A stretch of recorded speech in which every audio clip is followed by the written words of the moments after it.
আমি যে ঈমান পোষণ করি, আপনার আমার ঈমান আবু জেহেলের ঈমানের মধ্যে সম্পর্ক বা সাদৃশ্য আছে কিনা এটা বুঝতে হবে।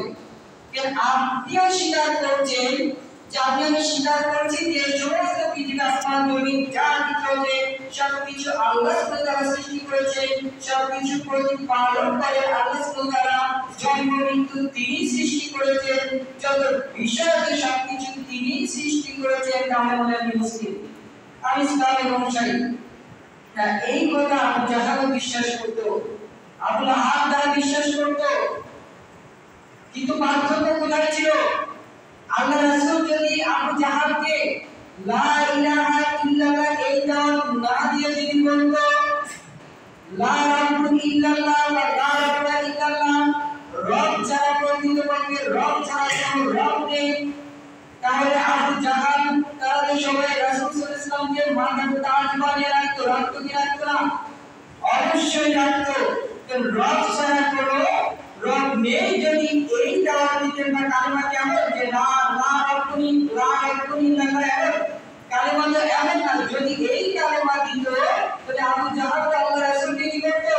মাথার তাজ বানিয়ে রাখতো। আরে বলতো আরে ব্যাপারে তো আমরাও জানি যে রব ছাড়া কোনো রব নেই, কিন্তু কোথায় বলেছে ঝামেলা? লা ইলাহা ইল্লাল্লাহ। এটা আপনাকে বুঝতে হবে।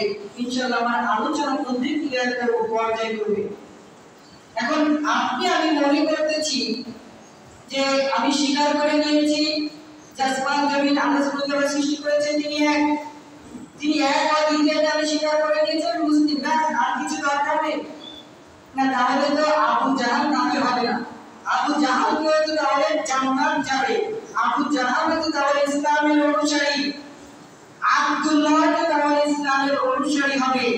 কারণ তারা আল্লাহকে মানতো না? অবশ্যই মানতো বিধায় আল্লাহ রাসূল সাল্লাল্লাহু আলাইহি ওয়াসাল্লামের বাবার নাম রেখেছিল আল্লাহ রাসূলের দাদা আব্দুল্লাহ, মানে কি আল্লাহর দাস, আল্লাহর গোলাম, স্রষ্টার গোলাম, স্রষ্টার দাস। এই নাম তো রেখেছিল কেন?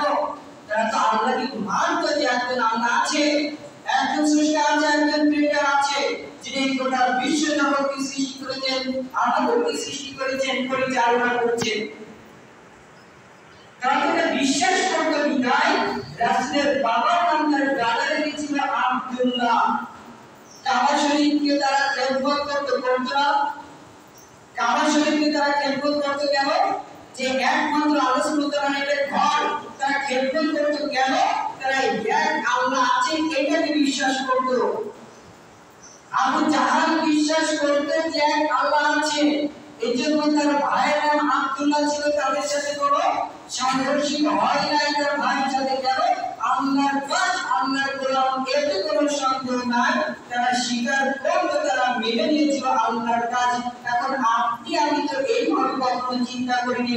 আপনি আমি মনে করছি, আমরা স্বীকার করেছি যে আল্লাহ সুবহানাহু ওয়া তাআলা এক অদ্বিতীয়, মানে আমরা এবার জান্নাতে চলে গেছি, এমন কিছু। আপনার যে বিশ্বাস, আপনার যে ঈমান, আপনার যে বিশ্বাস, সেটা আবু জাহালের ছিল, সেটা আব্দুল্লাহর ছিল, তার দাদার ছিল। তাহলে কি তারা জান্নাতে যাবে? যদি